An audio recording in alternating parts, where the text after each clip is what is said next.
नमस्कार। 2 बजे दोपहर 5 बड़ी खबर में आपका बहुत स्वागत है। मैं हूं आपके साथ ऋषभ राय और उसमें पहली खबर आपको दिखाएंगे राजधानी भोपाल दिल्ली की, जहां पर दिल्ली के सीएम अरविंद केजरीवाल ने बीजेपी पर आरोप लगाए हैं और कहा कि हमें कुचलने के लिए बीजेपी ने ऑपरेशन झाड़ू शुरू किया है। वहीं दूसरी खबर आपको लोकसभा चुनाव के 5वें चरण को लेकर है, जहां लोकसभा के 5वें चरण के लिए कल मतदान होना है, जिसमें सियासत के बड़े दिग्गजों की किस्मत का फैसला होगा। तीसरी खबर आपको दिल्ली से बताएंगे, जहां स्वाति मालीवाल केस में सीएम केजरीवाल के पीए विभव कुमार को कोर्ट ने 5 दिन की पुलिस रिमांड पर भेजा है, जिसे 23 मई को कोर्ट में पेश किया जाएगा। चौथी खबर जमशेदपुर से, यानी झारखंड के जमशेदपुर की खबर, जहां पीएम मोदी ने घाटशिला में जनसभा के दौरान विपक्ष पर निशाना साधा है और बोले कांग्रेस और झारखंड मुक्ति मोर्चा को नहीं मालूम विकास का खागा। पांचवी और आखिरी खबर आपको उत्तर प्रदेश से बताएंगे, जहां सीएम योगी ने आजमगढ़ से माफियाओं को चेतावनी दी है। तो ये 5 बड़ी खबरें, दोपहर 2 बजे की 5 बड़ी खबरें, जहां पहली खबर दिल्ली से, सीएम अरविंद केजरीवाल ने कहा कि हमें कुचलने के लिए ऑपरेशन झाड़ू की शुरुआत की गई है। दूसरी खबर, जहां 5वें चरण तैयार हो चुका है, मैदान जम चुका है, कल मतदान होंगे 49 लोकसभा सीटों पर। और तीसरी खबर, जहां 5 दिन की रिमांड पर मुख्यमंत्री केजरीवाल के पीए विभव कुमार। और अब खबरें विस्तार से, जहां दिल्ली के मुख्यमंत्री अरविंद केजरीवाल का बयान सामने आया है, जहां उन्होंने कहा कि प्रधानमंत्री नरेंद्र मोदी आम आदमी पार्टी को खत्म करने का ऑपरेशन झाड़ू का प्लान बनाया है। पीएम मोदी का कहना है कि आप बहुत तेजी से बढ़ रही है और आने वाले समय में राष्ट्रीय स्तर पर और कई राज्यों में आम आदमी पार्टी बीजेपी को चुनौती दे सकती है। इसलिए इसके पहले कि आम आदमी पार्टी चुनौती बने, आपको पहले ही कुचल देना जरूरी है। वहीं उन्होंने कहा कि भाजपा को लगता है कि वे इस तरह से आपको खत्म कर देंगे तो साथ ही आपका विनाश कर देंगे। मैं उन्हें कहना चाहता हूं कि आम आदमी पार्टी चंद लोगों की पार्टी नहीं है। आम आदमी पार्टी 140 करोड़ लोगों के सपनों की पार्टी है। जिस तरह के काम हमने दिल्ली और पंजाब में किए हैं, 75 सालों में इस देश के लोगों को ने कभी नहीं देखे हैं। दिल्ली और पंजाब में हमने सरकारी स्कूल ठीक करने शुरू कर दिए हैं, गरीब बच्चों को अच्छी शिक्षा मिलने लगी है और ये पीएम मोदी नहीं कर पा रहे, तो उन्होंने तय किया कि उन्हें रोको और गिरफ्तार कर लो। अब हम महिलाओं को हजार रुपए देने जा रहे हैं। आप एक विचार है, इसके नेताओं को तो गिरफ्तार कर लोगे, इसके विचार को कैसे गिरफ्तार करोगे? ये तमाम बातें कहते हुए अरविंद केजरीवाल केंद्र सरकार पर निशाना साधते नजर आए। और इसी खबर पर और भी जानकारी लेंगे। दिल्ली से हमारी सहयोगी तनु बालियान फोन लाइन पर जुड़ गई है। तनु, मुख्यमंत्री अरविंद केजरीवाल लगातार एक बार फिर एक्टिव मोड में नजर आए हैं, एक्शन मोड में भी नजर आए हैं। जिस तरीके से उन्होंने कहा कि हमें कुचलने के लिए बीजेपी ने ऑपरेशन झाड़ू की शुरुआत की है, पीएम मोदी हमें खत्म करना चाहते हैं, क्या कुछ उन्होंने कहा है? क्या कुछ सियासी मायने उनके, और किस तरीके से अब चुनाव के करीब आते आते एकदम सक्रिय मोड में नजर आ रहे हैं अरविंद केजरीवाल? जी बिल्कुल ऋषभ, जिस तरीके से चुनावी माहौल है और 25 मई को दिल्ली में वोटिंग होनी है और केजरीवाल का बाहर आना जिस तरीके से देखा जा रहा था कि पार्टी को ताकत देने का काम करेगा, पार्टी को मजबूत देने का काम करेगा। और आज जो ऋषभ दिल्ली से जो तस्वीर सामने आई और जो हंगामा हमने वहां देखा और जो जबरदस्त सियासत दिल्ली में चल रही है, वो आने वाली तस्वीर जो है दिल्ली में वो बदल सकती है, इतना तो साफ हो गया है। क्योंकि जिस तरीके से आज अरविंद केजरीवाल पहले आम आदमी पार्टी कार्यालय पहुंचे और वहां पर उन्होंने भाषण दिया और उन्होंने कहा कि आप बहुत तेजी से आगे बढ़ रही है। और प्रधानमंत्री के शब्द जो मुझे उन लोगों ने बताए, जो उनसे मिले हैं, उनका ये कहना है कि आप बहुत तेजी से आगे बढ़ रही है और आने वाले समय में राष्ट्रीय स्तर पर और कई राज्यों में आप जो है अपने आप को मजबूत करेगी और भाजपा को जो है वो चुनौती देगी। और आज जिस तरीके से प्रदर्शन जो है वो किया गया और जिसमें तमाम दिग्गज नेता मौजूद थे, संजय सिंह थे, राघव चड्ढा थे, संदीप पाठक वहां पर मौजूद थे। और पुलिस पार्टी जो दिल्ली पुलिस है, उन्होंने बीजेपी के दफ्तर की तरफ जब जा रहे थे तो उनको रोक दिया और केजरीवाल खुद बैरिकेड के पास बैठ गए और लगातार संजय सिंह जो है माइक उन्होंने संभाला था और केजरीवाल जिंदाबाद के नारे लगा रहे थे, तानाशाही हटाओ देश बचाओ के नारे लग रहे थे। हालांकि आम आदमी पार्टी का जो मुख्यालय है वो वहां पर वापस आ गए 30 मिनट बैठने के बाद, क्योंकि केजरीवाल ने यह ऐलान किया था कि हम वहां 30 मिनट तक बैठेंगे और अगर बीजेपी ने हमें गिरफ्तार नहीं कराया तो ये उनकी हार होगी। तो जिस तरीके से स्वाति मालीवाल का जो मामला है उस पर लगातार अरविंद केजरीवाल को घेरा जा रहा था, तो आज वो खुलकर सामने आए और उन्होंने बात भी करी। हालांकि स्वाति मालीवाल के मुद्दे पर वो अभी भी मौन है, वो कुछ नहीं कह रहे, इसीलिए भाजपा उनको घेर भी रही है। भाजपा ये कह रही है कि केजरीवाल के पास जवाब देने के लिए कुछ भी नहीं है, बस उनसे इतना पूछते हैं कि वो स्वाति मालीवाल के मामले में चुप क्यों है। लेकिन अभी भी मजबूत जो है आम आदमी पार्टी यहाँ पर दिखाई दे रही दिल्ली में, और लगातार आरोप प्रत्यारोप का सिलसिला जारी है। और स्वाति मालीवाल का मुद्दा जो उठा है, मुझे ऐसा लगता है ऋषभ की कहीं ना कहीं आम आदमी पार्टी को जरूर 25 मई को इसका खामियाजा जरूर भुगतना पड़ेगा। निश्चित तौर पर देखिए, स्वाति मालीवाल को लेकर जिस तरीके से चुप्पी भी अरविंद केजरीवाल की दिखाई दे रही है, लेकिन जिस तरीके से आज की हमने पूरी सभा देखी, जिस तरीके से उनका पूरा प्रदर्शन आज जमीन पर देखने को मिला है, क्या कुछ तनु आपको लगता है रणनीति आम आदमी पार्टी की क्या दिखाई देती है? क्या स्वाति मालीवाल के मुद्दे से आगे आकर इस पूरे मामले को एक नया मोड़ देने की कोशिश भी आम आदमी पार्टी कर रही है, जिसके चलते हमने देखा कि बीजेपी ने काफी घेरने की कोशिश की है, लेकिन जब अरविंद केजरीवाल ने अपने तेवर बदले हैं, क्या आगे स्वाति मालीवाल का मामला थोड़ा ठंडा पड़ सकता है? और आगे जिस तरीके से तेवर केजरीवाल ने बदले हैं, क्या आगे और भी ज्यादा एक्टिव मोड में, एग्रेसिव मोड में केजरीवाल नजर आएंगे? जी बिल्कुल ऋषभ, जिस तरीके से हम देख भी रहे हैं कि संजय सिंह जब जेल से बाहर आए वो दहाड़े, अब अरविंद केजरीवाल बाहर आए हैं वो भी लगातार दहाड़ रहे हैं और पार्टी को मजबूत करने का वो काम कर रहे हैं। और सबसे बड़ी बात ऋषभ ये भी है कि अरविंद केजरीवाल के आने से मजबूत जरूर हुई है आम आदमी पार्टी, चाहे बीजेपी कितना भी घेरने की कोशिश करे, लेकिन इस बार दिल्ली की जनता का जो मूड है वो बहुत अलग है, क्योंकि युवा ये बात समझता है ऋषभ, हम ग्राउंड जीरो पर मौजूद होते हैं, लगातार लोगों से बातचीत करते हैं कि शिक्षा, बेरोजगारी, रोजगार, ये सब बड़े मुद्दे हैं दिल्ली के अंदर। और जो युवा है वो भी दिल्ली के अंदर ज्यादा है, क्योंकि बाहर से लोग यहाँ पर आते हैं रोजगार के लिए। तो जिस तरीके से एक्टिव मोड में अब अरविंद केजरीवाल नजर आ रहे हैं, और स्वाति मालीवाल का भी बड़ा मुद्दा है। और कहीं ना कहीं सबसे बड़ी बात यह है ऋषभ कि आम आदमी पार्टी जो है उसमें खुद फूट दिखाई देती है। पहले संजय सिंह ने कुछ और बात कही, उसके बाद आतिशी ने फिर कुछ और बात कही, और जो खुद आम आदमी पार्टी के जो कार्यकर्ता है वो आधे लोग स्वाति मालीवाल की बात करते हैं और आधे अरविंद केजरीवाल की बात करते हैं। तो ये भी पार्टी का कहीं ना कहीं वीक पॉइंट जरूर है। लेकिन हाँ, ये बात जरूर है कि इस बार दिल्ली में फाइट कहीं ना कहीं देखने को मिलेगी, और कहीं ना कहीं तस्वीर भी जो है वो लोकसभा चुनाव में ऋषभ बदलती हुई जरूर दिखेगी। निश्चित तौर पर देखिए, स्वाति मालीवाल के मुद्दे पर तो आम आदमी पार्टी घिरती नजर आई है, लेकिन उसके तरह रणनीतिक तौर पर यहाँ पर सक्रिय आम आदमी पार्टी है। देखना महत्वपूर्ण होगा कितना फायदा, नफा नुकसान आगे पार्टी को होता है, कितना फायदा यहाँ से खींच पाती है पार्टी। कल बहुत शुक्रिया तनु आपका तमाम जानकारी साझा करने के लिए।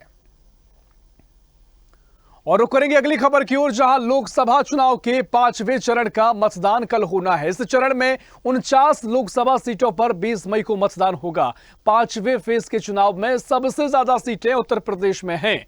इस सूबे की 14 लोकसभा सीटों पर वोटिंग होगी, जिन पर कुल 144 उम्मीदवार ताल ठोक रहे हैं।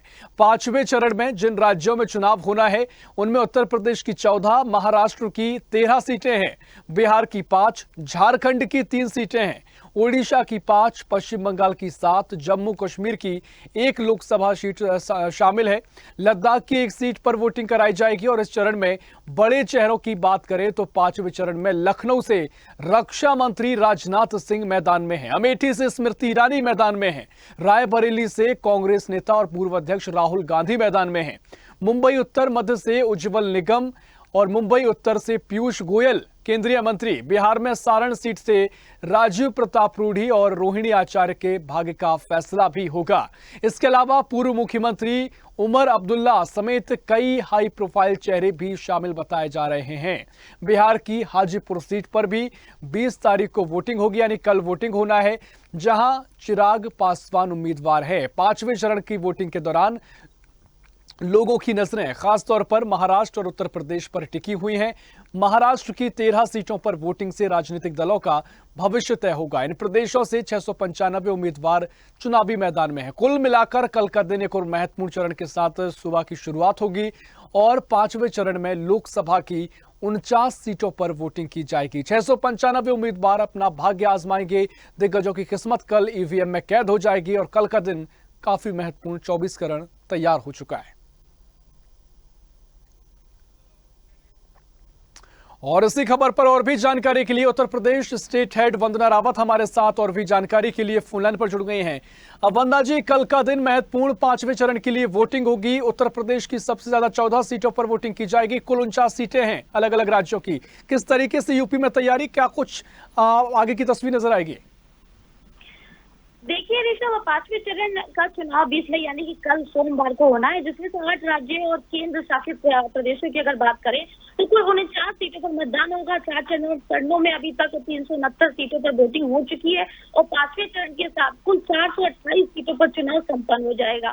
छठे चरण में 58 और 7वें चरण में 57 लोकसभा सीटों पर चुनाव होना है। और 5वें चरण में अगर बात की जाए तो बिहार की 5 है, जम्मू और कश्मीर की 1 है, झारखंड की 3 है, लद्दाख की 1 है, महाराष्ट्र की 13 है, उत्तर प्रदेश की 14 और उड़ीसा की 5, पश्चिम बंगाल की 7, इन सभी लोकसभा सीटों पर चुनाव होना है। और अगर दिग्गजों की बात की जाए 5वें चरण में, तो 5वें चरण में रक्षा मंत्री राजनाथ सिंह है, स्मृति ईरानी है, राहुल गांधी है, चिराग पासवान है, राजीव प्रताप रूडी है, रोहिणी आचार्य, साध्वी निरंजन है, कौशल किशोर भारती, उमर अब्दुल्ला, पीयूष गोयल जैसे महान दिग्गज का फैसला जो है ये जनता करेगी 5वें चरण में। और अगर इन प्रत्याशियों की बात की जाए 5वें चरण में, तो 169 प्रत्याशियों पर आपराधिक मामले दर्ज है, जिसमें से 122 ऐसे प्रत्याशी जिन पर गंभीर अपराध है, जिसमें से 4 प्रत्याशियों पर हत्या का आरोप है और 28 पर हत्या के प्रयास का केस दर्ज है और 29 प्रत्याशियों पर महिलाओं से संबंधित अपराध है। अब अगर बात करें कि कितने प्रत्याशी कहाँ से खड़े, तो उत्तर प्रदेश में सबसे ज्यादा 144 प्रत्याशी जो है उम्मीदवार हैं जो इन्होंने पर्चा भरा है। और वही अगर करोड़पति कितने लोग कितने धनी है इन प्रत्याशियों में, तो सब इस चरण में 227 करोड़पति प्रत्याशी हैं जो कि मैदान में है, जिनकी कुल संपत्ति 3.56 करोड़ रुपए है।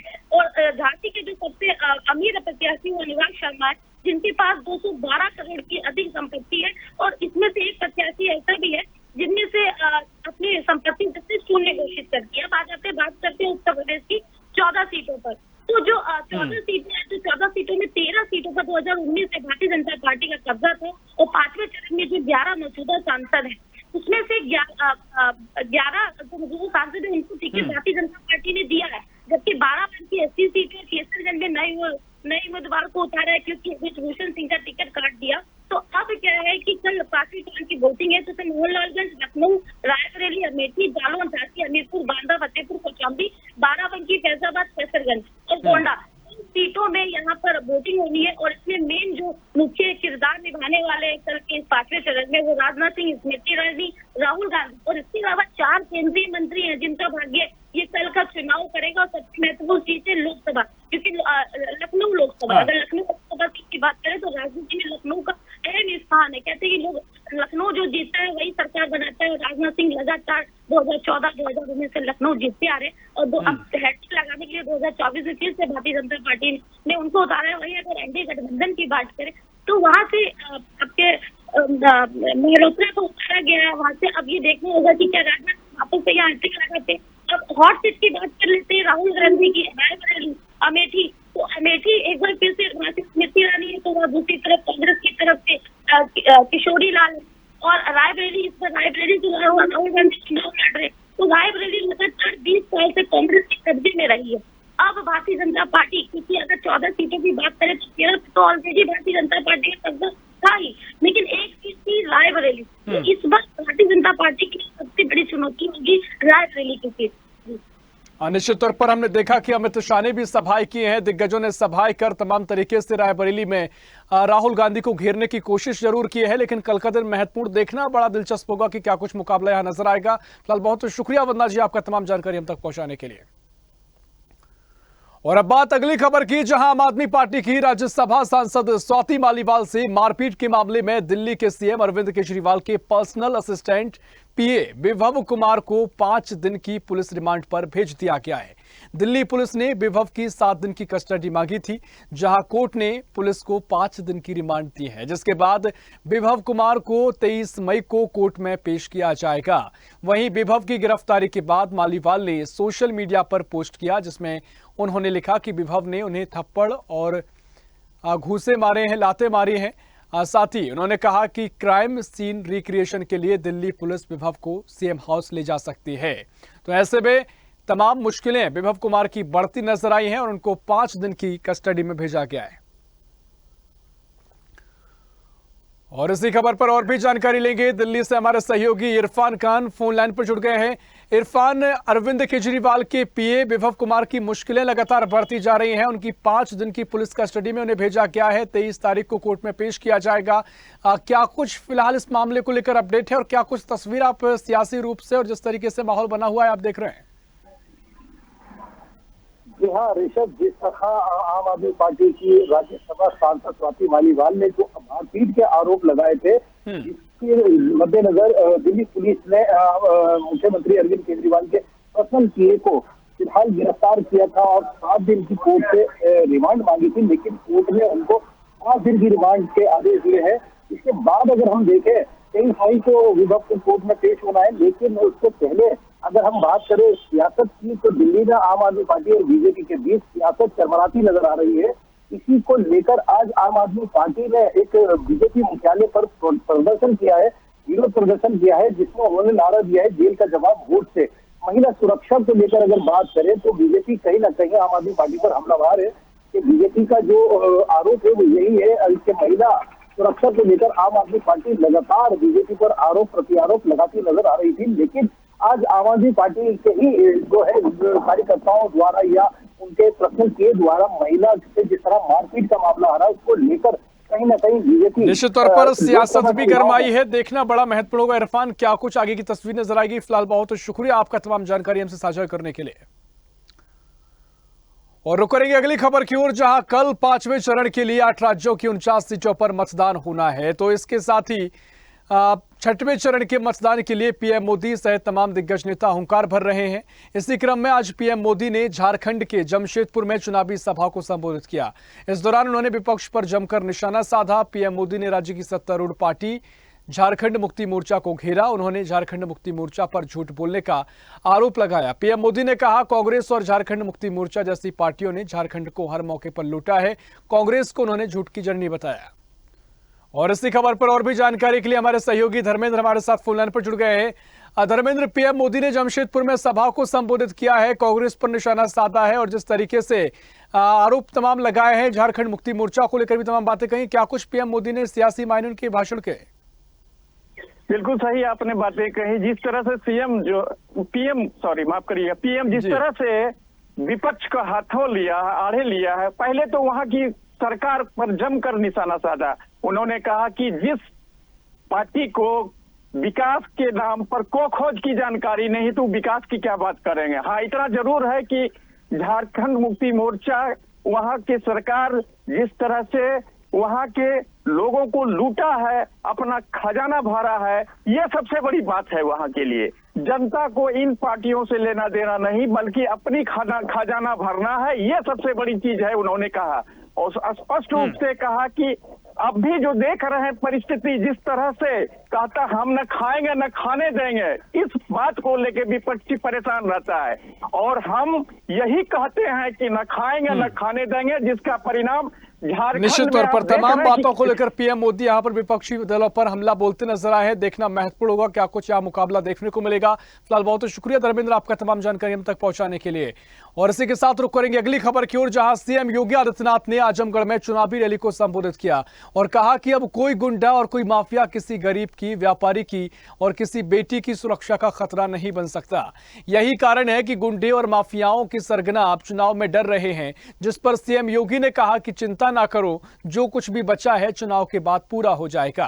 सीएम योगी आदित्यनाथ ने कहा कि भारत को दुनिया के अंदर सम्मान मिल रहा है, अब तो पटाखा भी जोर से फट जाता है तो पाकिस्तान पहले सफाई देता है कि मेरा कोई हाथ नहीं है, ये सिर्फ आतिशबाजी हो रही है। और इसी खबर पर और भी जानकारी के लिए आजमगढ़ से हमारे सहयोगी मिराज अहमद हमारे साथ फोन लाइन पर जुड़ गए हैं। मिराज, सीएम योगी ने सभा को संबोधित किया है, चुनावी रैली की है, तमाम तरीके से विपक्ष पर हमला बोलते नजर आए हैं, क्या कुछ मुख्यमंत्री ने कहा है और क्या कुछ सियासी मायने उनके भाषण के? जी बिल्कुल बता दें ऋषभ जी, आपको बिल्कुल बता दें, मुख्यमंत्री योगी आदित्यनाथ का आजमगढ़ लोकसभा क्षेत्र के विधानसभा मेनगर और लालगंज लोकसभा के फूलपुर पवई में आज विशाल जनसभा को संबोधित किया। सीएम योगी ने कहा कि अब कोई गुंडा और माफिया किसी गरीब, व्यापारी और किसी की बेटी की सुरक्षा का खतरा नहीं बन सकता। यही कारण है गुंडे और माफिया के सरगना अब चुनाव के डर रहे हैं, जिस पर सीएम योगी ने कहा चिंता ना करो, जो भी बचा है चुनाव के बाद हम पूरा करेंगे। वहीं सीएम योगी आदित्यनाथ ने कहा, भारत को दुनिया के अंदर जो सम्मान मिल रहा है वो अब तक नहीं मिल रहा था। अब तो पटाखा भी जोर से फट जाता है तो पाकिस्तान सफाई देता है कि मेरा कोई हाथ नहीं है, ये सिर्फ आतिशबाजी हो रही है। निश्चित तौर पर तमाम बातों को लेकर विपक्ष पर हमला बोलते नजर आए हैं मुख्यमंत्री। बहुत बहुत शुक्रिया मीराज आपका तमाम जानकारी हमसे साझा करने के लिए। इसके साथ ही हमने 5 बड़ी खबर भी आपसे साझा की जिनमें लगातार सियासी पारा भी देश में गरमाया हुआ है। फिलहाल के लिए 2 बजे दोपहर 5 बड़ी खबर में इतना ही। देश प्रदेश की और भी खबरों के लिए देखते रहिए स्वदेश न्यूज, सबसे पहले देश।